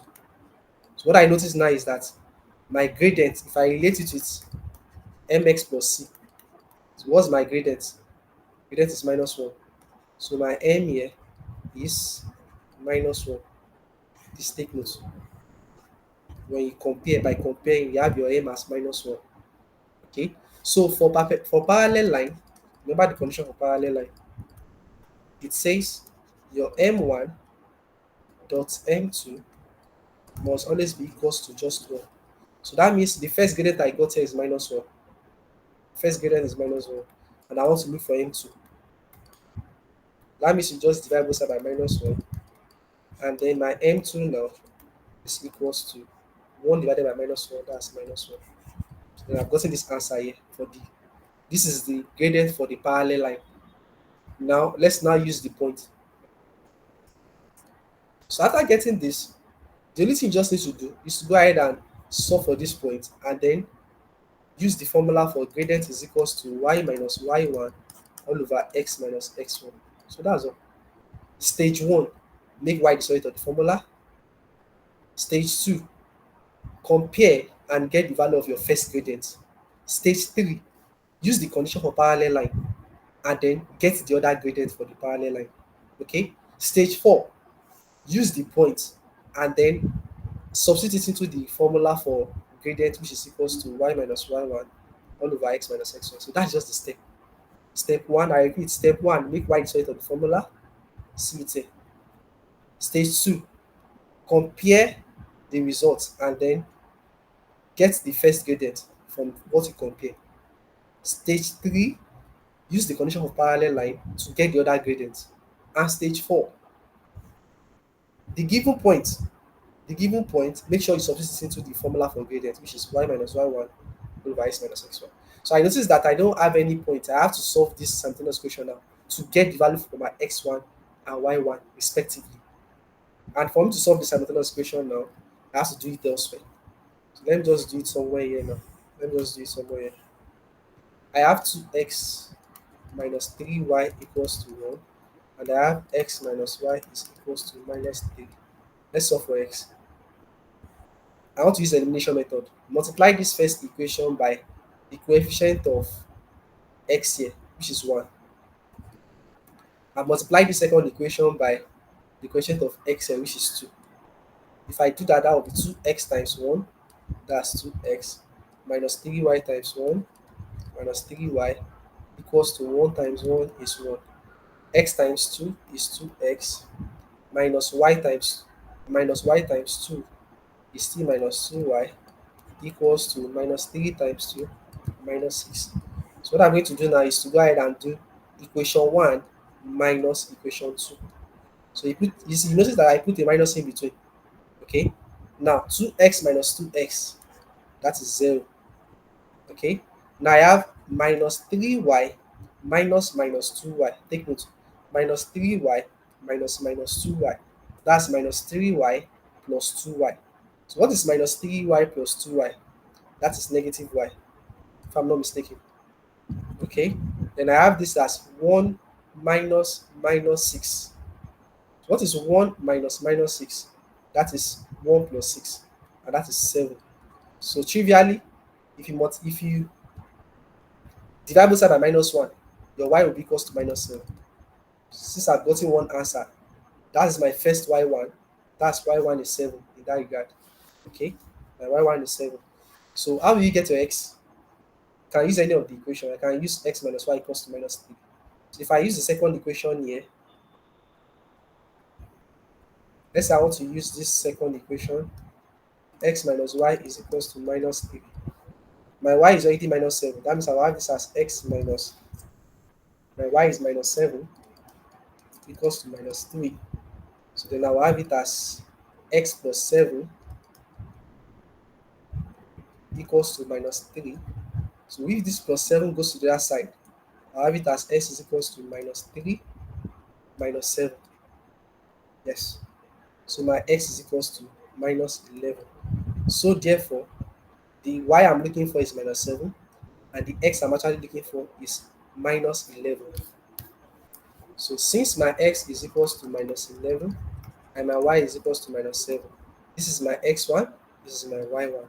Recall that my gradient is equals to y minus y1 over x minus x1. If somebody is using up his or her x, that not like I can hear you. Go ahead. Yes, sir.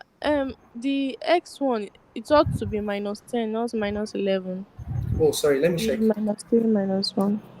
Oh, thank you very much for that. I don't notice. Thank you. That's minus 10. Thank you. Thanks for the observation. That means you're following. So, what's the next thing? Minus 10. So, the gradient I got for, that's my M2. The gradient for the parallel. See it here. Don't go and use the first gradient. I repeat, if it's parallel, use the gradient for the parallel. If you go and use this one, that means you are using the normal gradient. You are not using the gradient that is parallel to that line.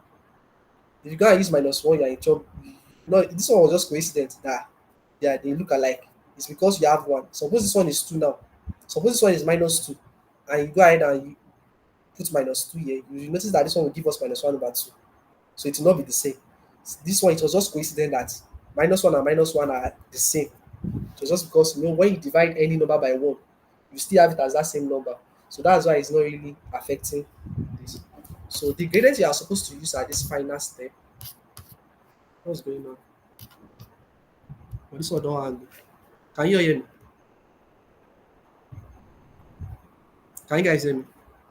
Yeah, we can hear you. Okay, good. So the gradient you are supposed to use there is for the second gradient. Okay. And the second gradient is -1.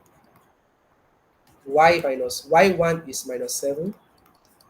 And this is x minus x1 is -10.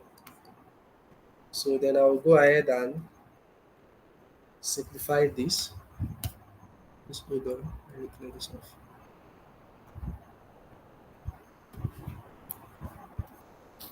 So let's know how to deduce this now. Just drop 1 across multiply. Just drop 1 across multiply.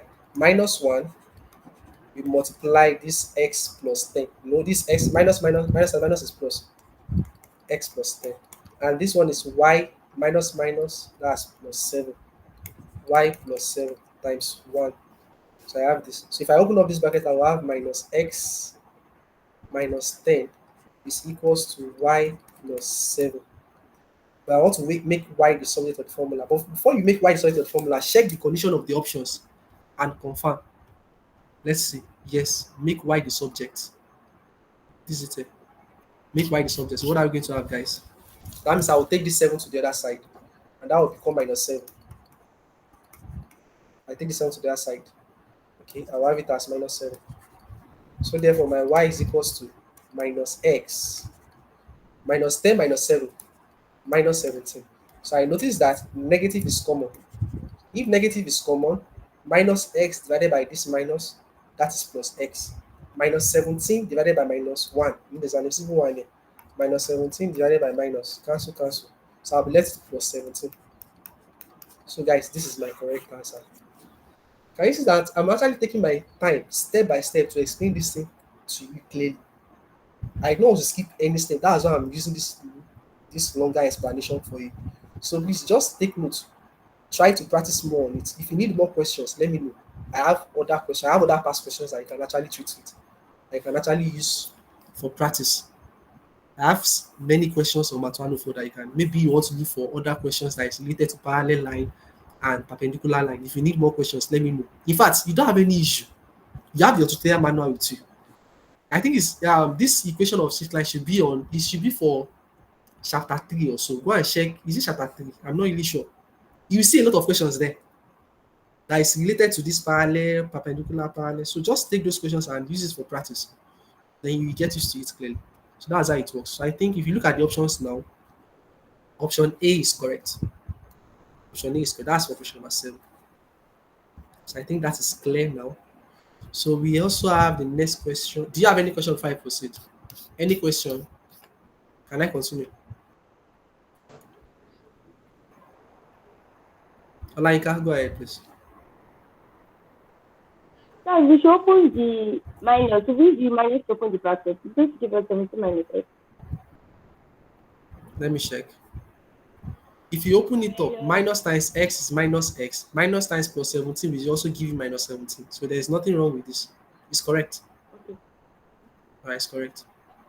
But if you go and put minus inside this place, you are doing that means it's not correct. What you did here was he said what you have done there is minus is common to both sides. That is minus 1 is common to these two terms. So if minus 1 is common, you will use this minus x to divide that minus. That will give you plus x. You also use this minus 17 to divide that minus. Please take note of negative sign is very, very, you need to be very, very careful with negative sign at all time. Okay? So minus 17 divided by minus will give you plus 17. You put minus inside this place, you just go ahead and pick the wrong option. But let me check the option. Is there minus there? Where is it, sir? Well, this is good. They really like you. They did not put our C. As this option A is given to us as y equals to minus x plus 17. I'm very, very sure option B, they will put the opposite of this one. They'll just put minus x, open bracket, x minus 17. And whereas you have already made your own mistake. Imagine after going through all these sets of solution, just because of this minus, then you now end up having a wrong answer. No, you have to be very careful. This is not meant to be minus, it's meant to be plus. You use this minus 17 to divide that minus, and that will give you plus 17, not minus 17. So I hope that is clear. Let me just go ahead with the next question. So this is 8:12. Guys, by 9 o'clock, or let me just say by 8:45, we take a break. So we continue by 9. By 8:45, we just take like 15 minutes break. Can you hear me? Yes, sir. Yes. Yes, sir. All right, so don't worry. See, I don't want you to be scared. If we not finish all this question for today, I don't want you to be scared. Don't worry. Tomorrow, you guys have exam, Abby. Fatima, do you have exam tomorrow? I'm trying to do for you. No. To just because I want us to finish these questions.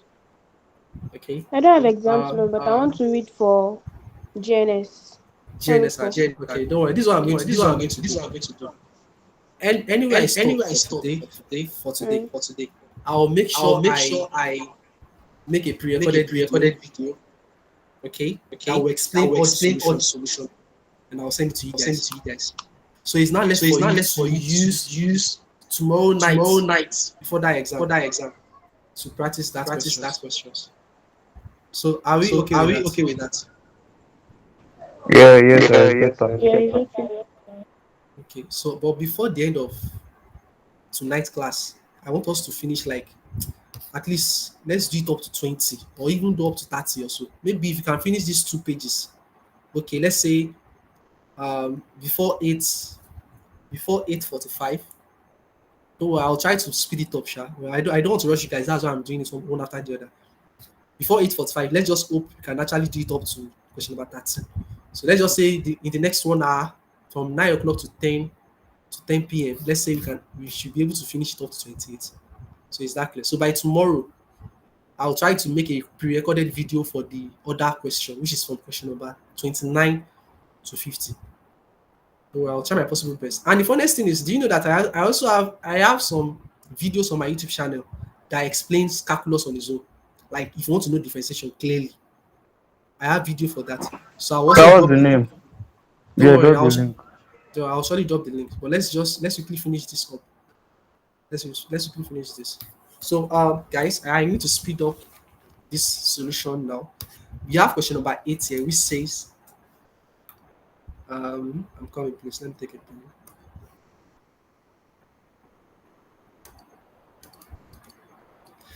Question number 8 says, given the demand equation, we have our demand equation as 6. What's going on? As 6, where is it? 6q plus 8p is equals to 125. Where p is the price and q is the quantity of the item demanded, blah, blah, blah. What is the quantity demanded if p is equals to 4? What is the quantity demanded if p is equals to 4? This is very simple. Quantity demanded, just make q the solid of the formula. Abi now, find the quantity demanded. That's what they want to. What is the quantity demanded? Just make this q. This is the q. Q represents quantity demanded, right? Make q the solid of the formula here. Just take this to your side. I have 6q is equals to 125 minus 8p. Then divide both sides by 6. So therefore, my q is equals to 125 minus 8p over 6. Now they already said if p is equals to 4. So that means this p that you have here, substitute it as 4. And I'll have it as 125 minus 8 times 4 over 6. So that's left for you to do. If you have natural display calculator, that's a bonus for you inside the exam hall. So if you don't have it, and that means you really don't want to waste your time trying to find the fraction for this.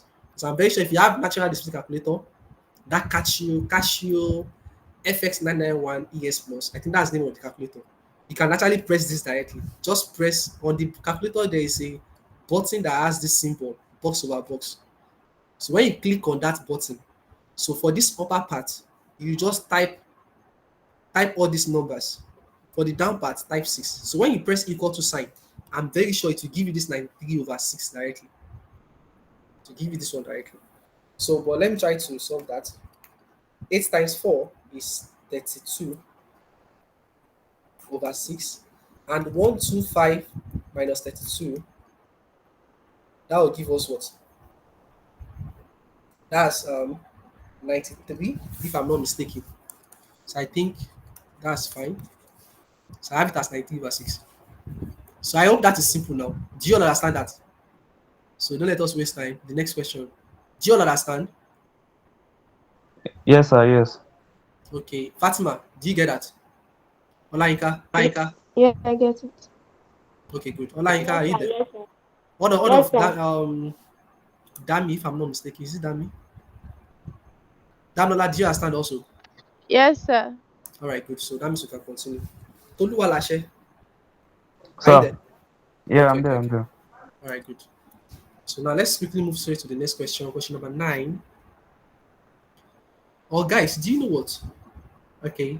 See, when it's 9 o'clock, when it's time for us to solve question number um from question number 14 to 28, I will send this PDF to your WhatsApp. I'll send this PDF to your WhatsApp DM direct message. So that means I will not display this question at all. I'll display it from my own phone here. Is that clear? Because I think this is actually wasting time. Before I can actually clear this off, it's really taking time. So that means I'll send this solution I'll send the PDF to you. Is that clear? But I beg, don't go and share it anyhow. That's not cast anymore. So if I send it to you, just leave it to yourself. Just use it for practice. You can send the key. Don't send it to all groups. I know some other student has it, they also have it. But please just keep it to yourself. It's for your own benefit. Exactly. So if you have to pay for if you are paying for the tutorial and then you are still sending most of your own materials to other people. So that means you don't really value what this tutorial is all about. So please just if I send you the PDF, because it's not just this question.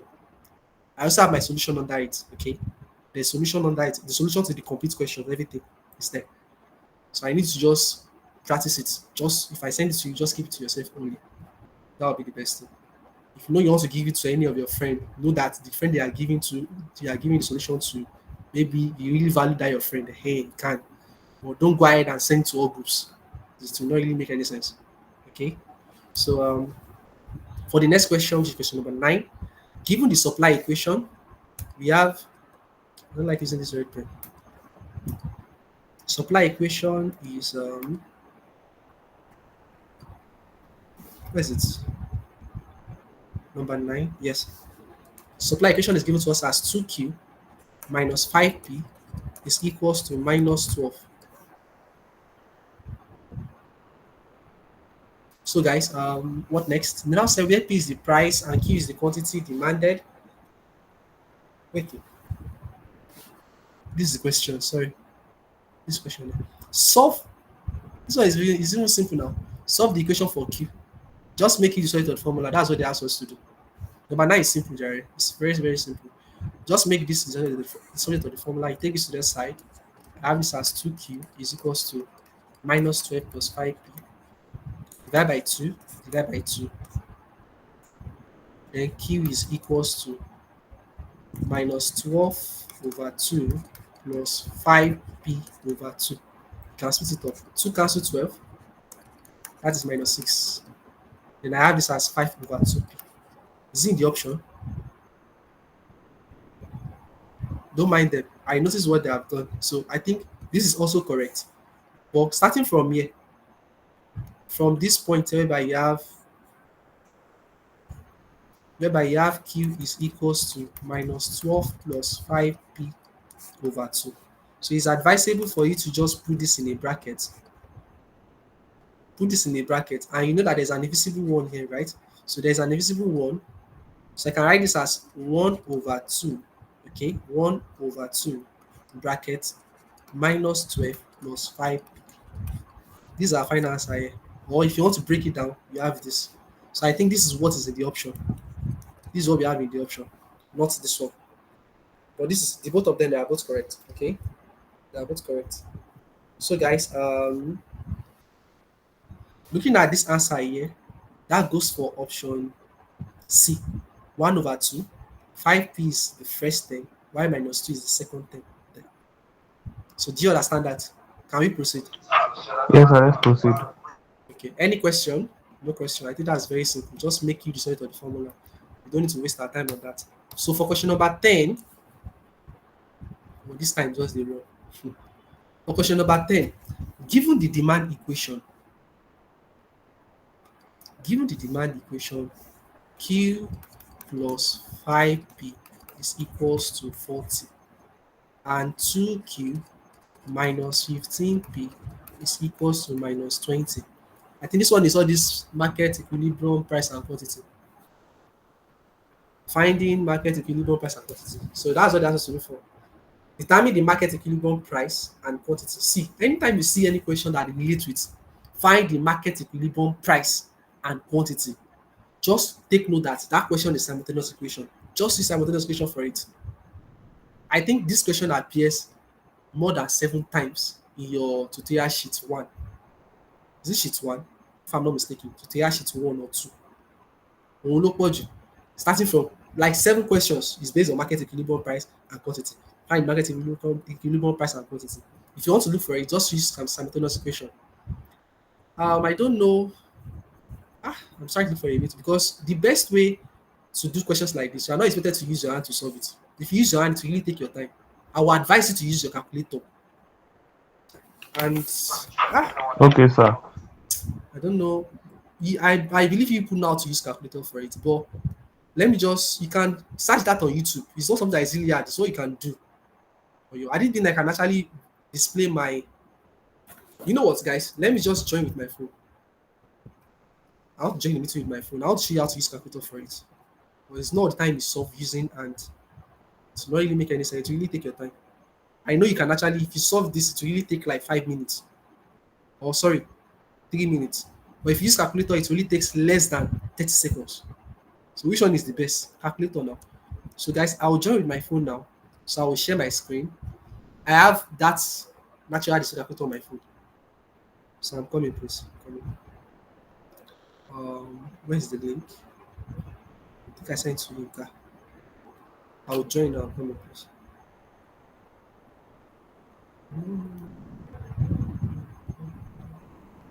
Join us.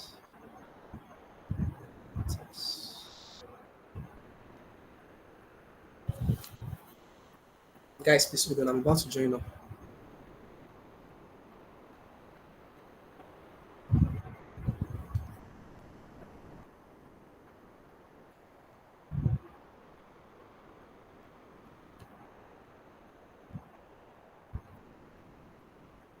So, guys, I believe I am.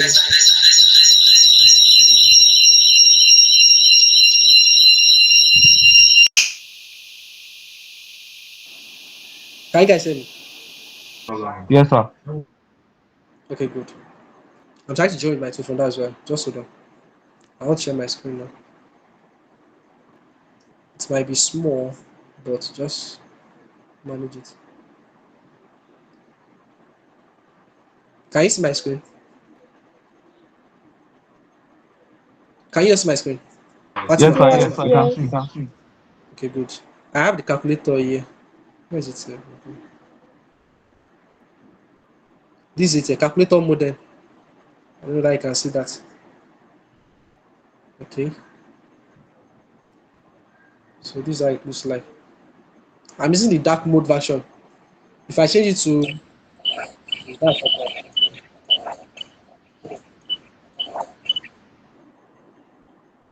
if I change it to light mode, it will look exactly like that your natural display calculator.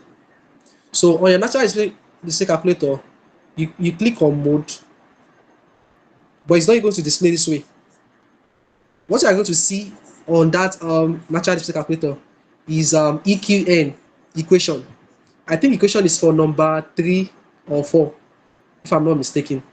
So when you click, when you press 3, when you press button 3, then you now see all this AS square plus BS plus C, ASQ plus BS square plus CX plus D.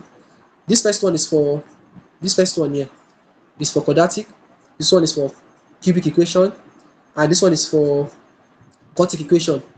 But the one for simultaneous equation is the one with this x and y. This first one that is a x plus y. I'm dealing with simultaneous equation of just two variables. So you click on that. Then you just need to insert their coefficients. That's all you need. So the question for that question, I don't know whether you still have it. I have to clear this off. So the first line, let me share my screen again. The first line here is 1,540, their coefficient. What's going on? What is this? Okay. For this first line, I have coefficients here as 1, 5, 40. Second one is 2, minus 15, minus 20. So that's what I'm going to do in this case too. For the first line, I have 1, 5, 40. Second one, I have 2, minus 15, minus 20. When I press equal to again, you have the first answer as 20.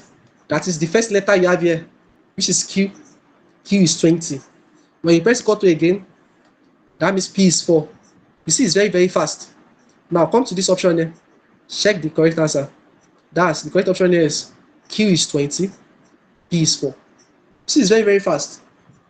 That's how it works, so guys. Let me just send the call.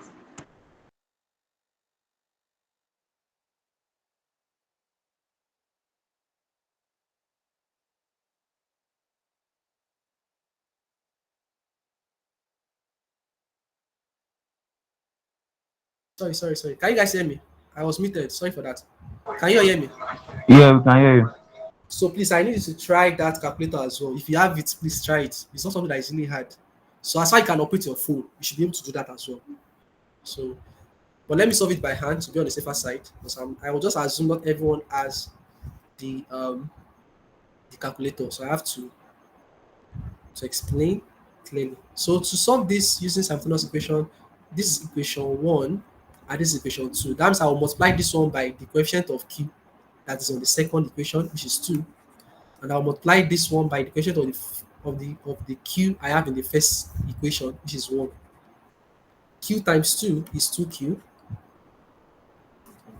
plus 5p times 2 is 10p equals to 40 times 2 is 80. Then I have this one as 2q times 1, that's 2q, minus 15 times 1. I'll still have everything as the way I have it earlier. So times 1, I'll still have the same value. So therefore, I'll go ahead and subtract equation 2 from 1. Just do equation 1 minus equation 2. So just put minus minus there. 2q minus 2q, 0, cancelled. Plus 10p minus minus 15p. That will give us minus 10p plus 15p. That is 25p. 80 minus minus 20, that's 80 plus 20, and that is 100. Divide both sides by 25. So automatically speaking, p is equals to 25 here 1, 25 here 4. That's 4 over 1, that is 4. So p is 4. That means option A is wrong. In fact, without you looking for the second answer for Q, you can easily detect. If you go ahead and look for Q again to take another time, you just get your first answer as 4. Check here, P is 20, then this is wrong. Here, P is 4, this is almost correct. Here, P is 40, this is wrong. Here, P is 2, this is wrong. You see, I don't need to even solve for Q before I can actually know that B is the correct answer. So you need to play smart in that case. Okay? So P is 4. To get Q, just use any of these two equations. If I use equation 1 is Q plus 5P is equals to 40. But I repeat, you don't need to solve for Q since I've already detected that P is 4 for only option B, while the rest of the P that I'm seeing is not equals to 4. So that means B is correct here. But I still want to look for Q as well. Okay. That means Q plus 5 times P is already 4. 5 times 4 is 20. That's plus 20 equals to 40. That's 40 minus 20. And I have it as what? 20. So Q is 20 and P is 4. So guys, this is where we are going to stop for now. So I'm so glad that we were able to solve something for today. At least we solved question number 1 to 10. So when next we come, that's after 9 o'clock. Sorry, by 9 prompt. Okay? You're fine with that, right? By 9, we'll come back. Yes, sir.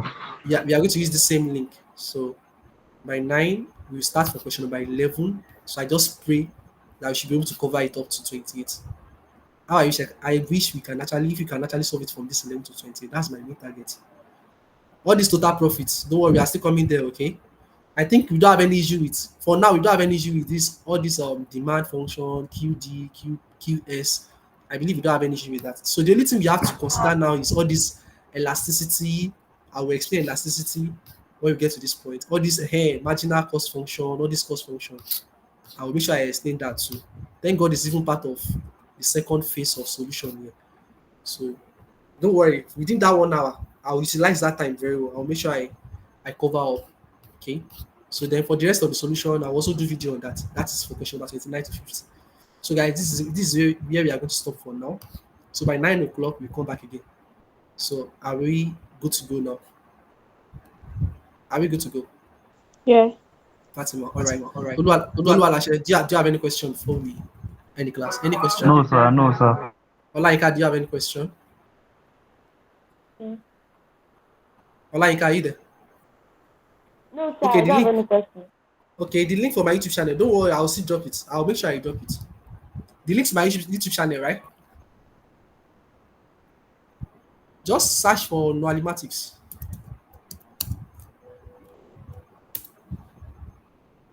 This is my channel here. Okay, this is my channel. So it should be on my playlist. Where is it safe? Let me click on it. So you check my playlist.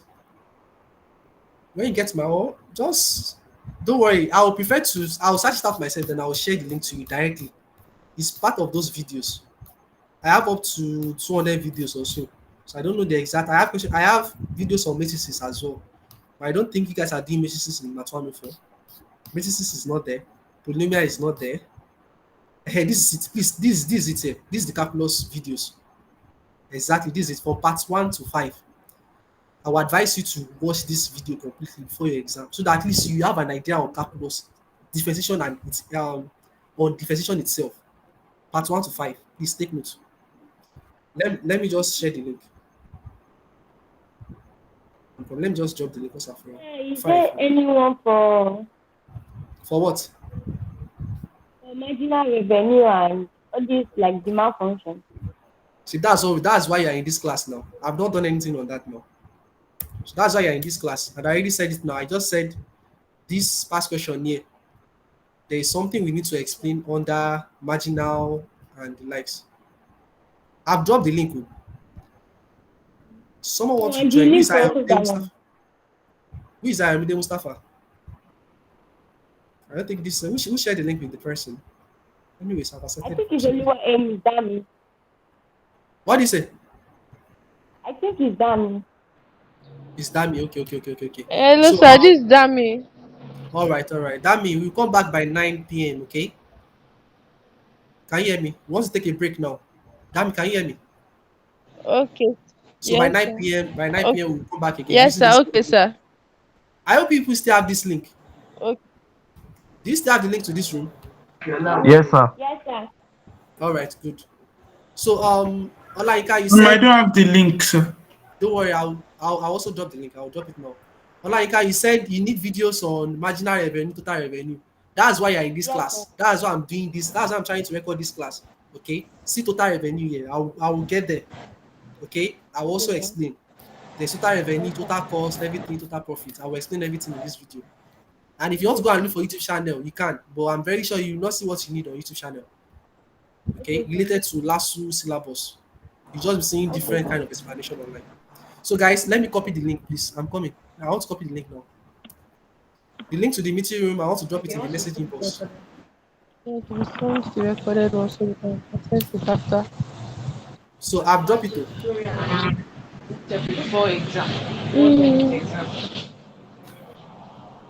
So guys, I've dropped the link. For those that don't have the link to this meeting. So I'll come back by 9 p.m. Okay? Yes, sir. So guys, so take care guys. Bye bye.